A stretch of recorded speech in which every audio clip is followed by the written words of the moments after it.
ಸ್ನೇಹಿತರೆ, ಒಬ್ಬ ವ್ಯಕ್ತಿ ತನ್ನ ಗುರುಮುಖವಾಗಿ ಸನ್ಯಾಸಿ ದೀಕ್ಷೆಯನ್ನ ಪಡೆದ ಅಂತ ಆದ್ರೆ ಅವನು ಯಾವತ್ತಿಗೂ ಬೆಂಕಿ ಹಚ್ಚಿಸಿ ತನಗಾಗಿ ಅಡುಗೆ ಮಾಡ್ಕೊಳ್ಳೋ ಹಾಗಿಲ್ಲ. ಕೇವಲ ತನ್ನ ಗುರುವಿಗಾಗಿ ಮಾತ್ರ ಆತ ಆ ರೀತಿ ಬೆಂಕಿ ಹಚ್ಚಿಸಿ ಅಡುಗೆ ಮಾಡಬಹುದು. ಆದರೆ ಆತ ಅದನ್ನು ತಿನ್ನೋ ಹಾಗೂ ಕೂಡ ಇಲ್ಲ. ಇದು ಯುಗ ಯುಗಗಳಿಂದ ನಡೆದುಕೊಂಡು ಬಂದಿರೋ ಗುರು ಶಿಷ್ಯ ಪರಂಪರೆಯ ನಿಯಮ. ಹಾಗಾದರೆ ಒಬ್ಬ ಸನ್ಯಾಸಿ ಹೇಗೆ ಬದುಕಬೇಕು, ತನ್ನ ಹೊಟ್ಟೆಯನ್ನು ಆತ ಹೇಗೆ ತುಂಬಿಸ್ಕೊಳ್ಬೇಕು ಅಂತ ಕೇಳಿದ್ರೆ, ಆತ ಭಿಕ್ಷೆ ಬೇಡಿ ಅಥವಾ ದಾನಿಗಳಿಂದ ದಾನವಾಗಿ ಪಡೆದ ಆಹಾರವನ್ನು ಮಾತ್ರ ಆತ ಸೇವಿಸಬಹುದು. ಒಬ್ಬ ಸನ್ಯಾಸಿ ಇದೇ ರೀತಿ ಬದುಕಬೇಕು ಅಂತ ಸನ್ಯಾಸ ಧರ್ಮ ಹೇಳುತ್ತೆ. ಅಕಸ್ಮಾತ್ ಆತ ಕಾಡಿನಲ್ಲಿ ತನ್ನ ಜಪ ಸಾಧನೆ ಅಥವಾ ಧ್ಯಾನ ಸಾಧನೆಯ ಸಮಯದಲ್ಲಿ ಕಾಡಿನಲ್ಲಿ ಸಿಗೋ ಹಣ್ಣು ಹಂಪಲು ಗಡ್ಡೆ ಗೆಣಸನ್ನ ತಿನ್ನಬಹುದು ಅಷ್ಟೇ. ಇನ್ನು ಶ್ರೀಕೃಷ್ಣ ಯಾರನ್ನ ಸನ್ಯಾಸಿ ಅಂತ ಕರಿಬಹುದು ಅನ್ನೋದಕ್ಕೆ ಸ್ಪಷ್ಟವಾಗಿ ಹೇಳ್ತಾರೆ.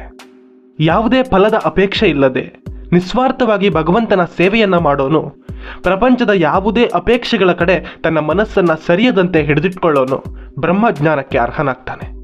ಯಾವುದನ್ನು ಅಪೇಕ್ಷೆ ಮಾಡದೆ, ಯಾವುದಕ್ಕೂ ಆಕ್ಷೇಪ ಮಾಡದೆ ಆಲೋಚನೆ ಹಾಗೂ ಭ್ರಮೆಗಳ ಸ್ಥಿತಿಯನ್ನ ದಾಟಿದವ ಯೋಗಿ ಅಥವಾ ಸನ್ಯಾಸಿ ಅಂತ ಹೇಳಬಹುದು.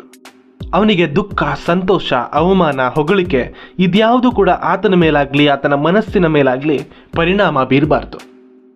ಸ್ವರ್ಗ ನರಕ ಎರಡರಲ್ಲೂ ಕೂಡ ಆತ ಸಮಾನ ಮನಸ್ಥಿತಿಯಿಂದ ಬದುಕಬಲ್ಲವನು ನಿಜವಾದ ಸನ್ಯಾಸಿ ಅಂತ ಶ್ರೀಕೃಷ್ಣ ಹೇಳ್ತಾರೆ. ಹಾಗಾದ್ರೆ ಈಗಿನ ಸನ್ಯಾಸಿಗಳು ಹೇಗಿದ್ದಾರೆ? ನನಗೆ ಕೆಲವು ಪ್ರಶ್ನೆಗಳಿದೆ, ಯಾರಾದರೂ ಗೊತ್ತಿರೋರು ಉತ್ತರ ಕೊಡಿ. ಸನ್ಯಾಸಿ ಆದವನು ತನಗೆ ತನ್ನ ಗುರುಗಳು ದೀಕ್ಷೆ ಕೊಡೋ ಸಂದರ್ಭದಲ್ಲಿ ತನಗೆ ತಾನೇ ಪಿಂಡವನ್ನ ಇಟ್ಟು ಶಾಸ್ತ್ರ ಪ್ರಕಾರ ತನ್ನ ಮರುಹುಟ್ಟು ಅಂತ ನಂಬಬೇಕು ಮತ್ತು ತನ್ನ ಹೊಸ ಹೆಸರನ್ನ ತನ್ನ ಗುರುಗಳು ಸೂಚಿಸಿದಂತೆಯೇ ಇಟ್ಕೋಬೇಕು. ಆತ ಸನ್ಯಾಸತ್ವ ಸಿಗೋಕ್ಕೂ ಮೊದಲು ತನ್ನ ಹೆಸರು ಏನಿತ್ತೋ ಅಥವಾ ತನ್ನ ತಂದೆಯ ಹೆಸರಿತ್ತೋ ಅದನ್ನು ಉಪಯೋಗಿಸೋ ಹಾಗಿಲ್ಲ.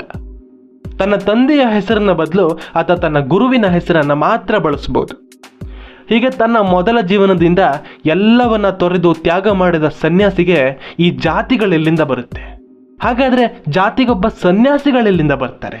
ನನಗೆ ಗೊತ್ತಿಲ್ಲ. ಈ ಪ್ರಶ್ನೆಗೆ ಯಾರಾದರೂ ಗೊತ್ತಿರೋರು ಉತ್ತರ ಕೊಡಲಿ ಅನ್ನೋ ಕಾರಣಕ್ಕೆ ಈ ವಿಡಿಯೋ ಮಾಡಿ ಕೇಳ್ತಾ ಇರೋದು. ತುಂಬ ಜನರ ಬಳಿ ಇದೇ ಪ್ರಶ್ನೆ ಕೇಳಿದೆ, ಆದರೆ ನನಗಿದಕ್ಕೆ ಉತ್ತರ ಸಿಗಲಿಲ್ಲ. ಸನ್ಯಾಸಿಗೆ ಪ್ರತಿ ಮನುಷ್ಯರು, ಪ್ರತಿ ಪ್ರಾಣಿಗಳು ಕೂಡ ಎಲ್ಲ ಸಮಾನ. ಅವನಿಗೆ ಯಾರು ಹೆಚ್ಚಲ್ಲ, ಯಾರು ಕಡಿಮೆ ಅಲ್ಲ. ಹಾಗಾದರೆ ಈ ಸನ್ಯಾಸಿ ಕೇವಲ ಒಂದು ವರ್ಗದ ಜನಕ್ಕೆ ಮಾತ್ರ ಹೇಗೆ ಸೀಮಿತವಾಗೋದಕ್ಕೆ ಸಾಧ್ಯ?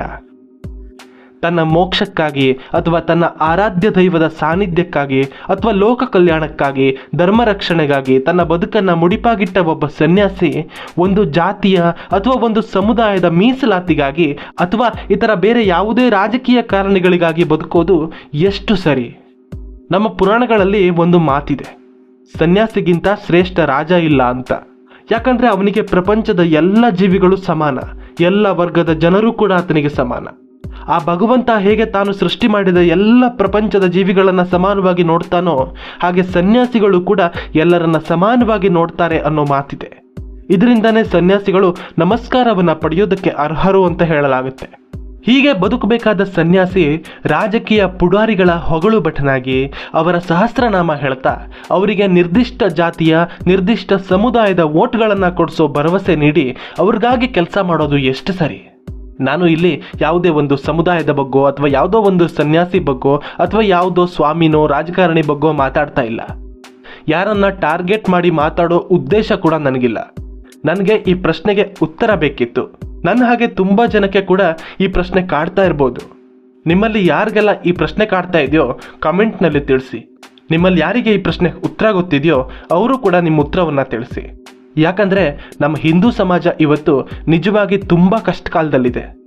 ನಮ್ಮೊಳಗೆ ವಿಷಬೀಜ ಬಿತ್ತಿ ಎಲ್ಲರನ್ನ ದೂರ ಮಾಡೋ ಪ್ರಯತ್ನಗಳು ನಡೀತಾ ಇದೆ. ಈ ಹಿಂದೆ ಮೊಘಲರು, ಡಚ್ಚರು, ಫ್ರೆಂಚರು, ಪೋರ್ಚುಗೀಸರು, ತುರ್ಕರು, ಬ್ರಿಟಿಷರು, ಪರ್ಷಿಯನ್ನರು, ಗ್ರೀಕರು ಅದೆಷ್ಟೋ ಸಾವಿರ ವರ್ಷಗಳ ಕಾಲ ನಮ್ಮ ಭಾರತದ ಮೇಲೆ ಆಕ್ರಮಣ ನಡೆಸಿದ್ರು ಕೂಡ ನಾವುಗಳು ಇವತ್ತಿಗೆ ಕೂಡ ಗಟ್ಟಿಮುಟ್ಟಾಗಿ ನಿಂತಿದ್ದೀವಿ. ಅವರಿಂದ ನಮ್ಮನ್ನು ದುರ್ಬಲಗೊಳಿಸೋದಕ್ಕೆ ಆಗಲಿಲ್ಲ. ಈಗ ನಮ್ಮೊಳಗೆ ಈ ಜಾತಿ ಹೆಸರಲ್ಲಿರೋ ಹುಳಿ ಹಿಂಡಿ ನಮ್ಮನ್ನು ದೂರ ಮಾಡೋ ಪ್ರಯತ್ನ ನಡೀತಾ ಇದೆ. ಇಂಥ ಸಮಸ್ಯೆಗಳ ಎದುರು ನಿಂತು ಮಾತಾಡಬೇಕಾದವರು ಈ ಗುರುಗಳು ಅಥವಾ ಸನ್ಯಾಸಿಗಳು. ಧರ್ಮ ರಕ್ಷಣೆಗಾಗಿ 1757ರಲ್ಲಿ ಅಹ್ಮದ್ ಶಾ ಗೋಕುಲದ ಮೇಲೆ ದಂಡೆತ್ತಿ ಬಂದಾಗ ಕೇವಲ ಬರೇ 3000 ಜನ ನಾಗಸಾಧುಗಳು 30,000ಕ್ಕಿಂತ ಹೆಚ್ಚಿನ ಅಫ್ಘಾನಿ ಸೈನಿಕರನ್ನ ಯುದ್ಧ ಬಿಟ್ಟು ಓಡಿ ಹೋಗುವಂತೆ ಮಾಡಿರೋ ಇತಿಹಾಸ ಇದೆ ನಮ್ಮ ಈ ಪರಂಪರೆಯ ಸನ್ಯಾಸಿಗಳಿಗೆ. ಇವತ್ತು ನೀವೇನು ಮಾಡ್ತಾ ಇದ್ದೀರಾ? ಒಂದು ವರ್ಗಕ್ಕೆ ಸೀಮಿತವಾಗಿ ಸವಲತ್ತು ಬೇಕು, ಮೀಸಲಾತಿ ಬೇಕು ಅಂತ ಕೇಳ್ತಿದ್ದೀರಾ? ಕೇಳಿ, ಪರವಾಗಿಲ್ಲ. ನಿಜವಾಗ್ಲೂ ಹಿಂದುಳಿದ ವರ್ಗಕ್ಕೆ ಸರ್ಕಾರಿ ಸವಲತ್ತುಗಳು ಸಿಗಲೇಬೇಕು. ಆದರೆ ಸನ್ಯಾಸಿಗೆ ಜಾತಿ ಇಲ್ಲ, ಸನ್ಯಾಸಿಗೆ ಜಾತಿ ಭೇದ ಇಲ್ಲ. ನೀವೊಂದು ಸಮುದಾಯದಿಂದ ಹೇಗೆ ಗುರುತಿಸ್ಕೋತಿದ್ದೀರಾ? ಮಾತಾ ಚ ಪಾರ್ವತೀ ದೇವಿ ಪಿತಾ ದೇವೋ ಮಹೇಶ್ವರ ಬಾಂಧವ ಶಿವಭಕ್ತಾಶ್ಚ ಸ್ವದೇಶೋ ಭುವನತ್ರಯಂ. ಯಾರು ಈ ಲೋಕದ ಸೃಷ್ಟಿಗೆ ಕಾರಣವಾಗ್ತಾಳೋ ಆ ಪಾರ್ವತಿಯೇ ನನ್ನ ತಾಯಿ. ಈ ಸೃಷ್ಟಿಯ ಲಯಕರ್ತನಾದ ಪರಮೇಶ್ವರ ನನ್ನ ತಂದೆ. ಯಾರು ಈ ಪರಶಿವನನ್ನ ಭಕ್ತಿಯಿಂದ ಪೂಜಿಸ್ತಾರೋ ಅವರೆಲ್ಲ ನಮ್ಮ ಬಂಧುಗಳು. ಇಡೀ ಬ್ರಹ್ಮಾಂಡದ 3 ಲೋಕ ನನ್ನ ಸ್ವದೇಶ. ಸನ್ಯಾಸಿಗೆ ಮನೆ ಇಲ್ಲ, ಮಕ್ಕಳಿಲ್ಲ, ಬಾಂಧವ್ಯವಿಲ್ಲ, ಆಸೆ ಇಲ್ಲ, ಆಕಾಂಕ್ಷೆಗಳೂ ಇಲ್ಲ.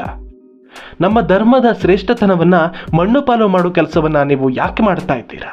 ಈಗಲಾದರೂ ಎಚ್ಚೆತ್ತುಕೊಳ್ಳಿ. ನಮ್ಮ ಹಿಂದಿನ ಪೂರ್ವಜರ ಜ್ಞಾನ ಸಂಪತ್ತು ಎಷ್ಟೋ ಇತ್ತು, ಅವೆಲ್ಲವನ್ನ ಮಣ್ಣಿನಲ್ಲಿ ಕಲಿಸೋ ಕೆಲಸವನ್ನ ಮಾಡಬೇಡಿ. ಇದು ನಮ್ಮ ಕನ್ನಡ ಕದಂಬ ಚಾನೆಲ್ನ ಕಡೆಯಿಂದ ಮನವಿ ಹಾಗೂ ಕೆಲವು ಪ್ರಶ್ನೆಗಳು.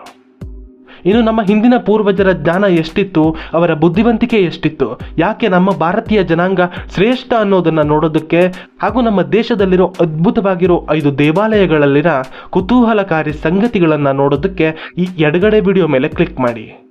ಹರ ಹರ ಮಹಾದೇವ್. ಜೈ ಹಿಂದ್.